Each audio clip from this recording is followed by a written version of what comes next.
The Trucking Inspection Blitz Week is coming up, and it's responsible for putting a ton of truck drivers out of service, no matter if you're company or owner-operator. So, if you want to avoid being put out of service, stick around.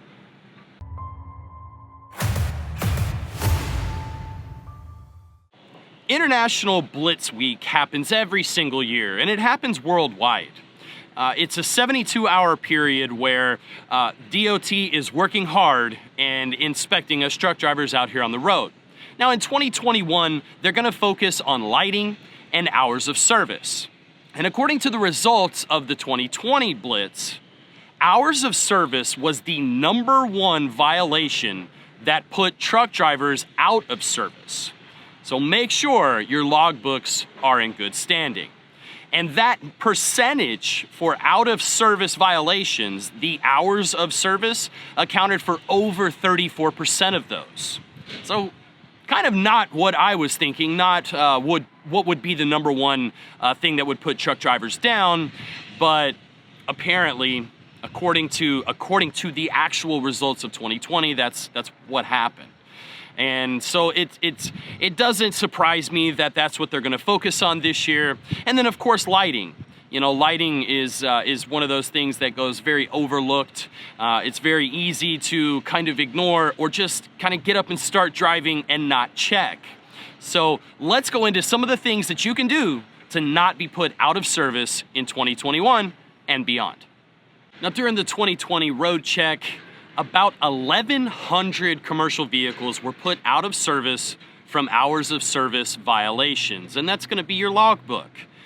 You know, there's too many FMCSA rules to go into, and you know, if you're a truck driver, I mean, you should be very, very familiar with the hours of service, and so don't go pushing it. Really, you shouldn't push it at any time, but especially coming up and coming into the road blitz. You know, just follow those hours of service and be easy on your PC, your line 5, or your personal conveyance. All of those mean the same thing. Personal conveyance is when you're essentially off-duty driving. Personal conveyance is one of the things that gets abused the most by truck drivers, so it's natural that that's something that they're definitely going to crack down on. So it's certainly something that you want to be paying attention to.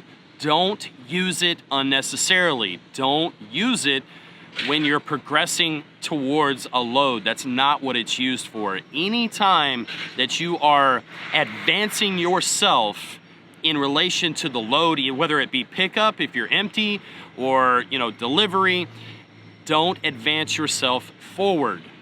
I'm not going to go into how to use it properly because that's not what this video is about. You should already know. But just watch your PC if you're going to use it. And to be honest, coming up to, you know, into this national inspection of 22 hours, I'd say just avoid it completely.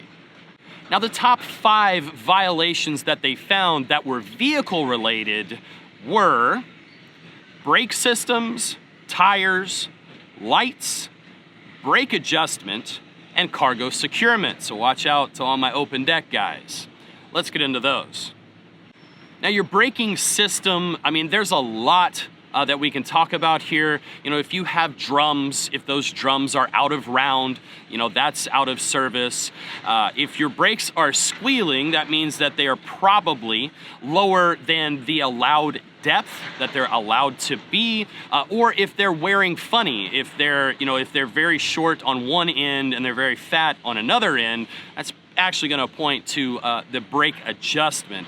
So just make sure that your brakes are in adjustment and that your braking system as a whole is intact. It's not difficult to have one of these shops out here check it out. As a matter of fact, I think it's pretty inexpensive.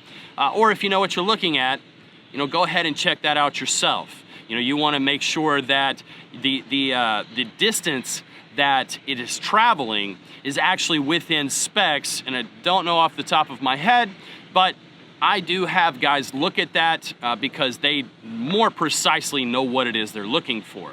Now, there is a video out there, a friend of mine made this a couple of years ago, and it's how to adjust your brakes yourself. It's very, very easy, and I'll link that in the top comment down below. It's not my video, but it's specifically exactly what you need to do, and you can do it, you know, just very, very simply, very, very quickly, and it's something that it'll keep you in service rather than going out of service. Tires that's pretty self-explanatory. You know, you cannot have less than 4 30-seconds worth of tread on your steers, and then the rest of the truck is 2 30-seconds. You certainly don't want to cut it that close, but you want to make sure that there are no worn spots, there are no bubbles, that they're wearing evenly. And this is just in general. I mean, this is just going to keep everything kind of, you know, maintained properly. Tire maintenance is of the utmost importance, and it's going to keep you from popping tires unless you have a trailer problem like I had before. But you want to keep a close eye on your tires. As far as tire pressure is concerned, that's going to be on you. That's not going to be something that, you know, DOT is going to be checking. But if you check your tire pressure often, it's going to help with that unnatural wear, and it's going to keep you from being put out of service from a tire being worn improperly. Lights, I mean, that's the article that I'm reading right now. That's low-hanging fruit for DOT officers because it's so easy.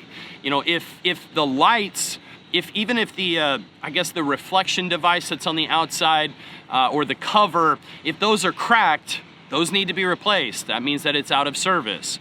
Obviously, if the light is out, that's going to put you out of service as well. So be sure that you're checking your lights, and actually you should check your lights every single day because you never know, you know, going down the road when they're going to go out while they're on, of course. But checking your lights every single day it's just good practice. As a matter of fact, all this stuff is just good practice. It's stuff that you should be doing every day anyway, but you know, focus on this to keep yourself in service instead of going out of service during the Blitz week. And then last, for my open deck guys, you know, cargo securement. Cargo securement, you know, it's something that is pretty obvious.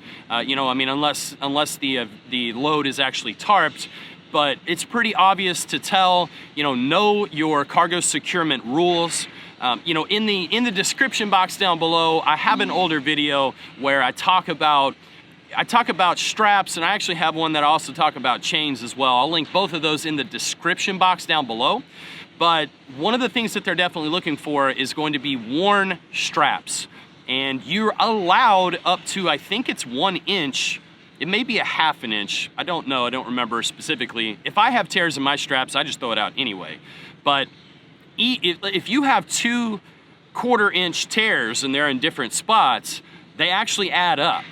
So if you go beyond that threshold on multiple different tears on one specific strap, that strap is considered out of service. And if one strap is considered out of service, you actually get 0 points for that strap. So you can see that it adds up. If you have the minimum amount of securement on a load and one of your straps is out of service, then your entire load is technically considered not secured. And they will get you very, very quickly and write you up for that, because that's a huge, huge safety risk to the motoring public out here, as well as yourself. And one last thing, and this is something that you should know how to do. It's something that you probably don't do often, but coming up into Blitz week, this is something you definitely want to make sure that you know how to do, because it's something that you're very likely to get asked. And that is, you need to know how to send your previous 8-day logs to an officer, to an email, to anyone really. You know, this is something you need to familiarize yourself with, because if you don't know how to do it, there's no telling what can happen from that.